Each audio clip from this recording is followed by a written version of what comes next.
सर्वांना जय भीम नमो बुद्धाय. सगळ्यांचे या ठिकाणी स्वागत आहे. आज आपण धम्मपदातल्या पहिल्या वग्गाचं म्हणजे यमक वग्गाचं आज आपण शेवटचं शेवटची गाथा, शेवटचं पठण आहे आज यमक वग्गातलं. म्हणजे 20वी गाथा, 10वं यमक, 10वी जोडी आणि 20वी गाथा. 20वी गाथा म्हणजे आज आपण यमक वग्गोचा शेवट करत आहोत. आणि खूप महत्वाची गाथा आहे. ती थोडी मोठी पण आहे, 3 ओळींची आहे आणि अर्थानं पण फार मोठी आहे. ते काही गोष्टी मला पण अलीकडे वाचताना काही नवीन गोष्टी त्यातल्या लक्षात आल्या. अगदी अलीकडं काल किंवा आज सकाळी पहाटेच नवीन गोष्टी त्याच्यातल्या काही मला लक्षात आल्या. त्या मी आज थोडंसं सांगणार आहे त्याच्याबद्दल. सगळंच पूर्ण करता येत नाही. एक गोष्ट आपण लक्षात घेऊ, सगळंच्या सगळा अभ्यास एका दमात पूर्ण करता येत नाही. जसं आपण काल पाहिलं की प्रज्ञेच्या 3 पातळ्या असतात. तर त्या म्हणजे प्रज्ञा ज्या 3 पातळ्यांनी डेव्हलप होते, विकसित होते, समज जी येते ती आपल्याला थोडी थोडी थोडी करून येते. एकदम सगळ्या गोष्टी लगेच समजत नाही. कारण त्या माहिती होणं, त्याच्यावर चिंतन चालणं आणि त्यातला सार समजणं आणि तो झिरपणं, असे काही टप्पे त्याच्यामध्ये आहेत. त्या सगळ्या गोष्टी एकदाच लक्षात येत नाहीत. त्यामुळे आत्ता आपण ही शेवटची गाथा म्हणतो म्हणजे यमकोग्ग संपला किंवा तो अभ्यास संपला असा त्याचा अर्थ नाही. आपण असं म्हणू की सुरुवात केली. काहींच्या बाबतीत तर सुरुवातच आहे. जसं आता थोड्या वेळापूर्वी सोनवणे ताई म्हणत होत्या की धम्मपद अजून मला माहिती नव्हतं. तर आता माहिती झालं म्हणजे आता सुरुवात झाली. आता सुरुवात झाल्यानंतर ते अनेक दिवस त्याच्यावर जेव्हा चिंतन चालेल तेव्हा त्या गाथा पूर्णपणे लक्षात येतात. गाथा म्हणजे शब्द, प्रत्येक शब्द. आता ही गाथा जेव्हा आपण वाचतो तेव्हा याचं महत्व आपल्या लक्षात येईल. 20वी गाथा आहे धम्मपदातली. अप्पम पिचे संहितं भासमानो धम्मस्य होती अनुधम्मचारी रागं च दोषं च पहाय मोहं सम्मप्पजानो सुविमुक्तचित्तो अनुपादियानो इधवा हुरंगवा सभागवा सामयस्य होती. त्याचा अर्थ या ग्रंथात असा दिलाय जो माझ्या समोर आहे. तो आहे, एखाद्याने जरी धर्मग्रंथांचे थोडेसे पठण केले असले तरी पण जर तो आसक्ती द्वेष मोह रहित असेल तर असा बुद्धिमान अनासक्त मनुष्य इथे व परलोकात दोन्ही ठिकाणी उपभोगाच्या मागे न लागणारा श्रमणत्वाचा भागीदार होतो. असं लांबलचक त्याचं अनुवाद केलेला आहे आणि ती गाथा समजावून सांगण्याचा त्यांनी प्रयत्न केलेला आहे. हा मूळ जे आहे ते भदंत आनंद कौशल्यायन यांचं आहे. अं,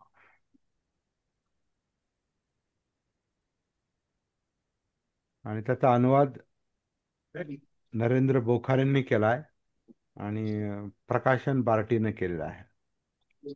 इथं मला कोणी नोटीस पाठवली, participation has ask you to start AI companion.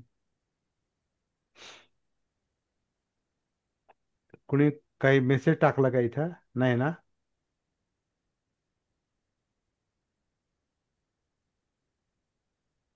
Okay. तर येथे एक एक शब्दाचा मी अर्थ पाहूया आपण.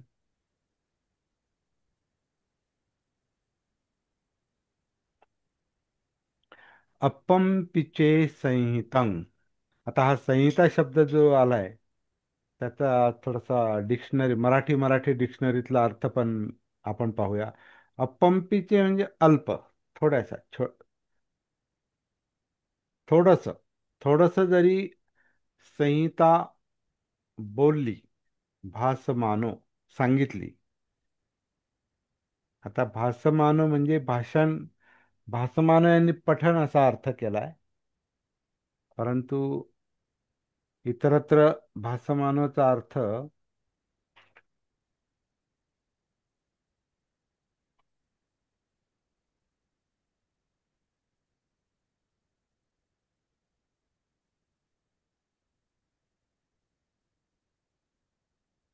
भाषण करता है,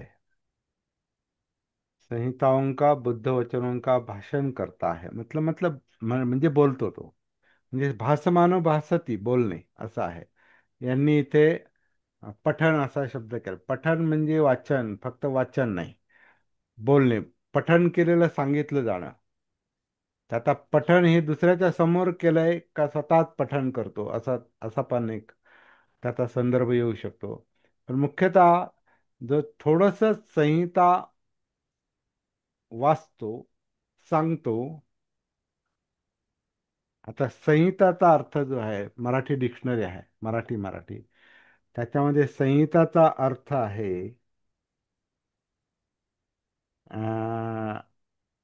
संहित म्हणजे जोडलेले, बांधलेले. जसं आता आपण इथं संहिता म्हणजे काय, शब्द शब्द शब्द शब्द जोडून ती गाथा तयार होते.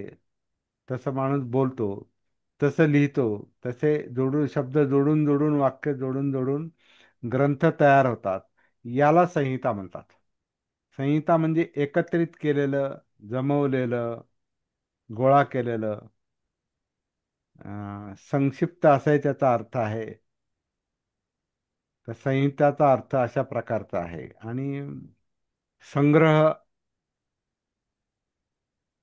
गठन, ग्रथन केलेलं, रचना, संहिता म्हणजे रचना पण आहे. तसे संहिता या शब्दाचा वेगळा अर्थ आहे. तर संहिता म्हणजे एकत्रित केलेलं जे काय आहे ते. तर इथं असं म्हटलेलं आहे, जे काही संहिता आहे, जे काही एकत्र केलेले हे आहे, अं, ग्रंथ आहेत किंवा गाथा आहेत. आता ही छोटीशी संहिताच आहे. धम्मपद ही एक संहिता आहे. तसा त्यातला, या संहितेतलं थोडंसंच सांगतो.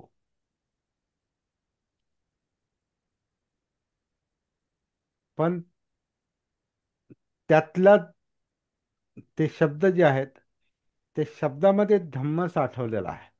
त्या शब्दामध्ये धम्म, आ, धम्माचा अर्थ दडलेला आहे.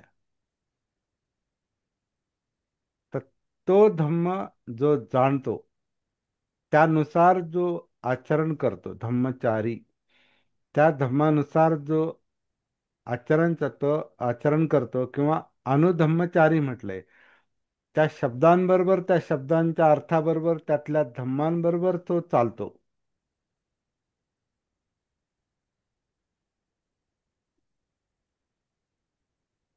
त्यानुसार रागंच दोषंच पहाय मोहं. आता हे राग, द्वेष आणि मोह म्हणजे लोभ, द्वेष आणि मोह, या गोष्टी माणसाच्या चित्ताला, मनाला अं, प्रदूषित करतात, विचलित करतात. तर त्या गोष्टी जो जाणतो, सम्मप्प जाणो, ह्या गोष्टी जो जाणतो, कारण संहितांमध्ये मनाचंच, म्हणजे धम्मसंहितांमध्ये मनाचं स्पष्टीकरण आहे, वर्तनाचं स्पष्टीकरण आहे, मनोधम्मांचं स्पष्टीकरण आहे, चित्ताचं स्पष्टीकरण आहे, चित्तातल्या विकृतींचं स्पष्टीकरण आहे. ज्या विकृती म्हणजे लोभ, द्वेष, मोह, ज्याच्यामुळे चित्त विचलित होतं, विचार विचलित होतात. तर हे, या विकृती म्हणजे लोभ, द्वेष आणि मोह, ह्या जो जाणतो आणि विमुक्त चित्त बनतो. योग्य प्रकारे संपूर्णपणे सुविमुक्त चित्तो. आपलं चित्त जे आहे, जे प्रदूषित झालेलं असतं, त्याच्यातून जो विमुक्त होतो आणि पुन्हा जिथं जाईल तिथे, इधं वा हुरंग वा, आता इथं लोक परलोक म्हटलेलं आहे, पण जिथं जाईल तिथं तो अनुपादियानो होतो. म्हणजे जर लोभ असेल तर लोभाची गोष्ट गोळा केली जाते, उपादान. द्वेष असेल तर द्वेषाच्याच गोष्टींवर लक्ष असतं, अटेन्शन असतं, ध्यान असतं.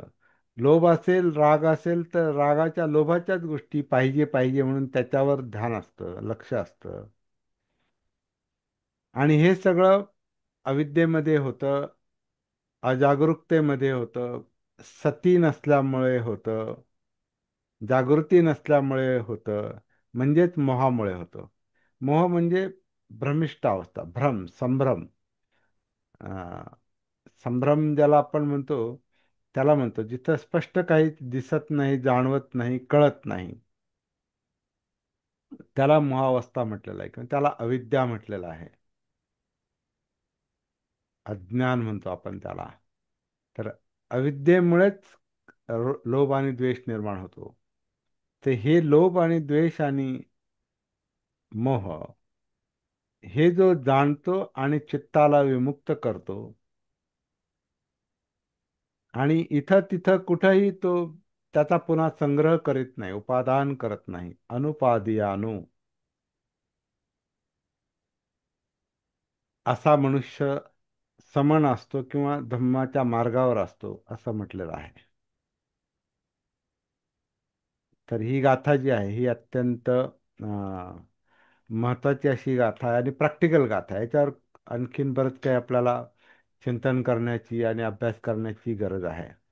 आता इथं अं, थोडंसं, थोड्याशा संहिता किंवा थोडीशीच माहिती, थोडेसे शब्द, थोड्याशाच गाथा सांगतो, पण त्यातले धम्म जाणतो. धम्मस्स होती अनुधम्मचारी, त्यातले धम्म जाणतो असं म्हटलेलं आहे. पण धम्मपालन गाथेमध्ये काय म्हटलेलं? योच अप्पंपि सुत्वानं धम्मं कायेन पश्यति. आता ते थोडेसे धम्म ऐकतो, म्हणजे ती संहिता ऐकतो, ते शब्द ऐकतो, थोडेसेच शब्द ऐकतो.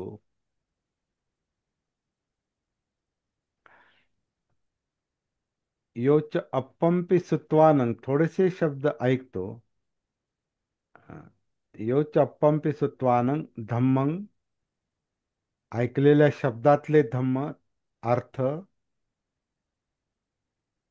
कायेन पश्यती, धम्मं कायेन पश्यती, कायेत उतरून ते पाहतो. कारण कायेतच धम्म आहेत, या जीवनातच धम्म आहेत. काया म्हणजे जीवन, म्हणजे जिवंत अस्तित्व, आणि ह्याच्यामध्ये सगळं आहे. तो कायेमध्ये उतरून जो धम्म पाहतो, धम्मं कायेन पश्यती, कायेने पाहतो, कायेत उतरून पाहतो, त्याला धम्मचारी म्हटलेला आहे. इथं थोडेसे संहिता सांगतो. आता इथं जे ऐकत नाही तो फक्त सांगतो, पण तो सुद्धा सांगणाऱ्यानं पण जे तो सांगतो ते थोडंसंच असू द्या, पण त्यातला धम्म समजला पाहिजे, त्यातला गर्भितार्थ समजला पाहिजे, त्या शब्दांमधलं, संहितामधलं सत्य समजलं पाहिजे, आणि तो त्या धम्मांबरोबर स्वतः चालला पाहिजे. अनुधम्मचारी. आणि मग जो स्वतःचं चित्त मुक्त करतो, त्याला समण किंवा बुद्ध धम्माचा अनुयायी म्हटलेला आहे किंवा भिक्षू म्हटलेला आहे. आता फक्त भिक्षूच बुद्धांचे अनुयायी असतात असं नाही. जे जे भिक्षू नसतात पण ज्यांना धम्म समजतो, ते सुद्धा तसं काम करतात. आता हे एक श्रमण हा शब्द जो वारंवार येतो, ते एक प्रकारे सांस्कृतिक शब्द आहे. सांस्कृतिक म्हणजे कसं, आता असं म्हणतात की बुद्धांच्या काळामध्ये दोन प्रकारच्या परंपरा चालायच्या. एक तर श्रमण परंपरा किंवा ब्राह्मण, ब्राह्मण आणि श्रमण असे दोन एक स्पष्ट गट असायचे. आणि हे लोक म्हणजे आता जो तो आपापल्या पद्धतीनं जीवनाचा अर्थ समजावून घेतो, जीवनातले प्रश्न समजावून घेतो आणि ते प्रश्न कसे सोडवायचे याची जी पद्धत आहे ती ज्याची त्याची वेगवेगळी आहे. तर त्याच्यात हे दोन गट मुख्य होते. जे ब्राह्मण जे आहेत, ब्राह्मण परंपरा, ब्राह्मणी परंपरा ही कशी ज्ञानाची परंपरा आणि श्रेष्ठत्व मिरवण्याची परंपरा आहे. आणि एक थोडीशी वेद हा त्याचा पाया आहे आणि वेदांच्या पलीकडे काही नाही असं मानणारा तो वर्ग. पण दुसरे सत्य शोधण्यासाठी याच्यातून बाहेर पडलेले लोक, ज्याला श्रमण म्हटलेलं आहे, तर ते श्रमणामध्ये अनेक परंपरा होत्या. त्यातली एक बुद्धांची परंपरा आहे. आणि खरा श्रमण कोण, म्हणजे सत्य शोधण्यासाठी तुम्ही बाहेर पडता, परंतु कोणाला सापडतं श्रमणत्व, म्हणजे जो काही शोधाच्या, काही उत्तराच्या शोधामध्ये जो बाहेर पडतो, तर त्याचं उत्तर कोणाला सापडतो, सार कोणाला सापडतो. आणि काय शोधायचे, तर दुःखमुक्ती. जीवन हा जो प्रश्न, जीवनातला जो अस्थिरतेचा, अस्वस्थतेचा प्रश्न आहे, चिंतेचा प्रश्न आहे, भयाचा प्रश्न आहे, दुःखाचा प्रश्न आहे, यातनांचा प्रश्न आहे, असुरक्षिततेचा प्रश्न आहे. हे प्रश्न सोडवण्याचे सगळेच प्रयत्न करतात, पण ते कोणाला सापडतं, कोणाला ते मिळतं, तर त्याचं उत्तर ह्या गाथेमध्ये सापडतं. की ते थोडं थोडं शिकून घ्या आणि अर्थ जाणण्याचा प्रयत्न करा, त्याच्यात उतरण्याचा प्रयत्न करा. असं ते एक जणू काही सांगणं आहे. नुसते शब्द माहिती करून आणि ज्ञान माहिती करून नाही होते. तर जे माहिती झालेलं आहे त्यातल्या संहितेतला, त्या माहितीतला, संग्रहातला एक एक शब्द, त्याचा अर्थ हा लक्षात घेऊन त्याच्याप्रमाणे आचरण करण्याचा, प्रॅक्टिस करण्याचा, साधना करण्याचा प्रयत्न करा. असं ते एक खोलातली गोष्ट या ठिकाणी सांगितलेली आहे. जसं आता आपण सहज सहज बोलतो ना, म्हणजे बुद्धं शरणं गच्छामि, सहज म्हणतो आपण बुद्धं शरणं गच्छामि. का तर ते तसं पठण कुणीतरी तयार केलेलं आहे, कुणीतरी तयार केलेलं आहे ते. हे स्वतः बुद्धांनी तर तयार केलेलं नाही, हे नंतरच्या लोकांनी तयार केलं. कारण बुद्ध म्हणणार नाहीत, बुद्ध मी बुद्धाला शरण जातो असं बुद्ध म्हणणार नाही. बुद्ध जे झाले त्याच्यानंतरच्या लोकांनी, म्हणजे आता त्याच्यामध्ये भिक्षू असतील किंवा इतर लोक असतील, कुणीतरी ती रचना तयार केली आणि मी बुद्धांना शरण जातो असं म्हटलेलं असेल. परंतु आता बुद्ध हे सुद्धा स्वतःला शरण जाऊ शकतात. पण कशाला स्वतःला शरण जाणं म्हणजे काय? बुद्धत्वाला. म्हणजे बुद्धत्व म्हणजे बोध, ज्या चित्ताला, मनाला बोध झालेला आहे जागृतीमुळं, सतीमुळं, त्या स्वतःतल्या बुद्धत्वाला शरण जाणारे बुद्ध असू शकतात. आणि इतर लोकांनी पण स्वतःमधल्या बुद्धत्वाला, त्या जागृतीच्या तत्वाला शरण जाऊनच ती प्राप्ती त्याला होऊ शकते. त्याचा अर्थ बुद्धं शरणं गच्छामि आहे. बुद्धं शरणं गच्छामि, आता बुद्ध कुठं आहेत जिथं आपण शरण जायचं? बुद्ध कुठं आहेत? मूर्तीमध्ये बुद्ध नाहीत किंवा फोटोमध्ये बुद्ध नाहीत.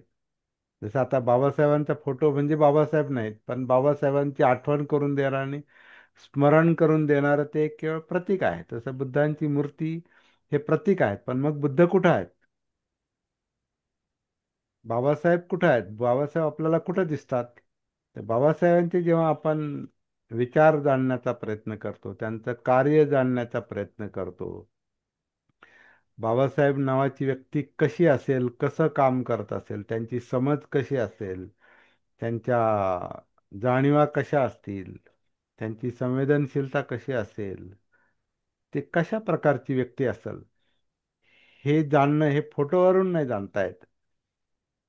बाबासाहेब जाणणं ही वेगळी गोष्ट आहे. तसं मूर्तीमध्ये बुद्ध नाहीत. बुद्ध जाणणं ही वेगळी गोष्ट आहे. आणि ती गोष्ट आपल्याला स्वतःमध्ये उतरूनच ती जाणता येऊ शकते. जसं आता बाबासाहेबांनी अस्पृश्यता निवारणाचं काम केलं. लोक म्हणतात दलितांच्या उद्धाराचं काम केलं, अस्पृश्यांच्या उद्धाराचं काम केलं. पण जो अस्पृश्य नाही त्याला बाबासाहेबांनी कशाचा कोणाचा उद्धार केला हे समजणं कठीण आहे.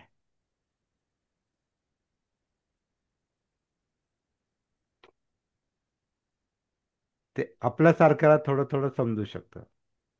पूर्वीच्या लोकांना जास्त समजायचे कारण त्यांनी स्वतः अस्पृश्यता भोगली,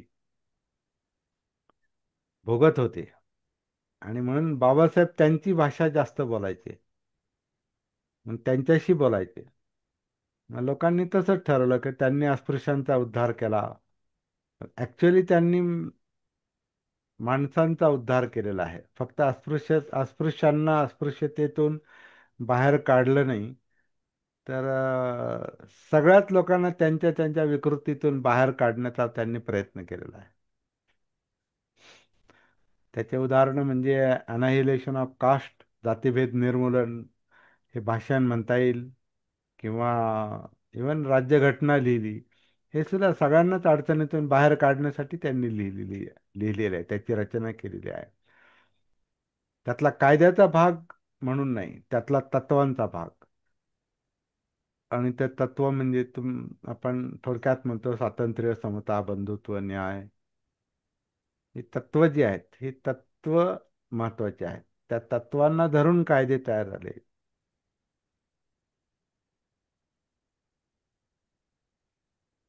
आणि बाबासाहेब म्हणतात ही तत्व मी बुद्धांकडून घेतलेली आहेत. आता बुद्ध कोण? तर बुद्ध एक सम्मा संबुद्ध संपूर्ण जागृत व्यक्ती, ज्यांना अस्तित्व समजलेलं आहे, त्यांना जगणं समजलेलं आहे, जीवन समजलेलं आहे, जीवनाचा बोध झालेला आहे. संबोध, संबोधी. त्याच्यामुळे जीवनातलं दुःख पण कळालं, विचलन कळालं, चित्त विचलन कळालं, मनोधम्म समजले, दुःख समजलं, कारण समजलं, निवारण समजलं, मार्ग समजला. तर ते बुद्ध, ते बुद्ध कुठे आपल्याला असे दिसणार नाहीत, बाहेर दिसणार नाहीत. ते बुद्ध आपल्याला स्वतःमध्ये शोधावे लागतात.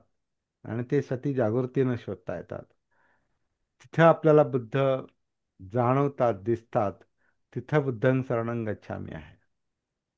आणि धम्म म्हणजे आपण जो त्यांनी सांगितलेल्या काही ज्या तत्वांचा किंवा संदेशांचा जो आपण समजा आता धम्मपदाच्या निमित्ताने आपण विचार करतो, ते आपल्यासमोर संहितेच्या रूपात आहेत, संग्रहाच्या रूपात आहेत, शब्दांच्या रूपात आहेत, वाक्यांच्या रूपात आहेत, गाथांच्या रूपात आहेत. परंतु त्या शब्दात धम्म नाही, म्हणजे फक्त शब्द म्हणजे धम्म नाही. तर त्या शब्दांमध्ये धम्म साठलेला आहे, अर्थ साठलेला आहे. त्याचा बोध त्या शब्दांच्या पलीकडे आहे. आणि तो आपल्याला स्वानुभवातून त्याचं एक प्रकारे संशोधन करावं लागतं, धम्मविषय. त्याचं ॲनालिसिस करावं लागतं. म्हणून आपण हे धम्मचिंतन करतो, धम्मचर्चा करतो. असं करून आपण त्या संहितेतल्या म्हणजे त्या शब्दातल्या अर्थापर्यंत पोहोचतो. आणि थोडं थोडं घ्या म्हणतात ते, थोडं थोडं पहा. एकदम सगळं पाहणं शक्यच नाही, थोडं थोडं घ्या.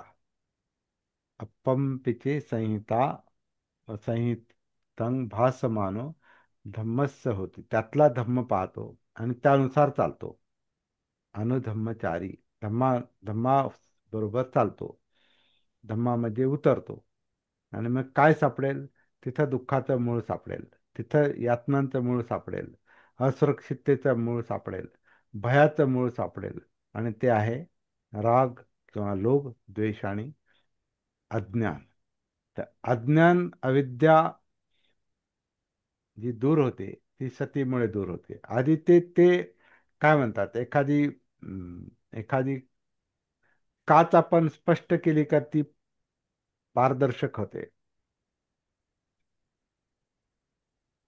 तसं मनावरचं अविद्येचं, अज्ञानाचं, अजागृत अजागरूकतेचं ते तो मळ दूर झाला, सती जागृतीला तो दिसतो. तो दूर झाला की मग त्याच्या खाली हे लोभ आणि द्वेषाचे हे दिसतात आपल्याला, ओढाताण दिसते चित्तातली. आधी चित्त शुद्ध म्हणजे स्पष्ट करण्याचा प्रयत्न केला पाहिजे, विचार स्पष्ट आपल्याला दिसले पाहिजेत, जाणवले पाहिजेत. मग ते डिस्टर्ब का असतात हे कळतं. ते लोभ आणि द्वेष आहे, ती ओढाताण आहे, त्याच्यामुळे यातना आहेत हे कळतं. म्हणजे दुःखाचं कारण, दुःख समुदय कळतो. आणि मग पुढचं चित्तशुद्धीचं, मनशुद्धीचं काम चालू राहतं. आणि मग आपल्याला त्या दुःखातून, यातनातून मुक्ती मिळते, म्हणजेच विमुक्त चित्त विमुक्त होतं.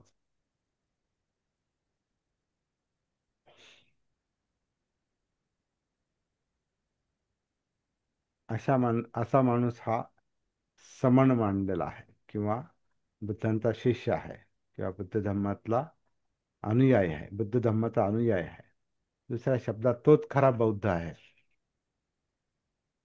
तोच खरा बौद्ध आहे जो हे सगळं करतो. नाहीतर मग तो फक्त एक वर्ग होईल. आणि हे आलंय ना ते आपला, धर्म लिहिताना बौद्ध लिहा आणि जात लिहूच नका. तर त्या कायद्याच्या गोष्टी ज्या आहेत ना व्यवहारातल्या, त्या वेगळ्या आहेत. पण इथं प्रत्यक्ष बौद्ध म्हणून जगणं ही वेगळी गोष्ट आहे. आणि बाबासाहेबांना ही अभिप्रेत होती. बाकी ज्या कायदे कानूनच्या ज्या गोष्टी आहेत, बौद्ध धर्म लिहायचा का आणखीन काय लिहायचं, तर ते आता जशी परिस्थिती निर्माण होईल तसं ते उलथापालथ चालत राहील, जोपर्यंत ह्या गोष्टी लोकांना कळणार नाहीत. ह्या गोष्टी आधी बौद्धांना कळतील, म्हणजे जे बुद्धाच्या मार्गावर आहेत, म्हणजे पारंपरिक याच्या श्रमणाच्या मार्गावर आहे. आता श्रमण हा शब्द वापरला जात नाही, पण आपण बौद्ध शब्द वापरतो.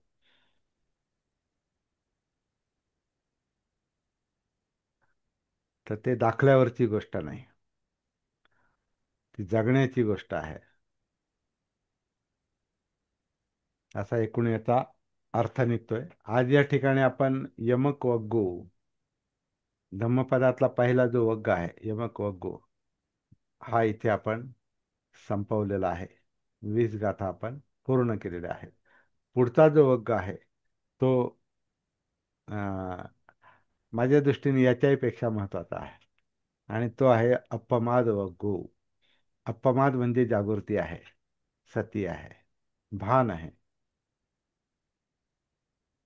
तर त्याची जी काही लक्षणं आहेत ती आपण उद्यापासून सुरू करणार आहोत. त्याच्यातही 16 गा 21 ते 32 म्हणजे 11 गाथा आहेत त्याच्यामध्ये.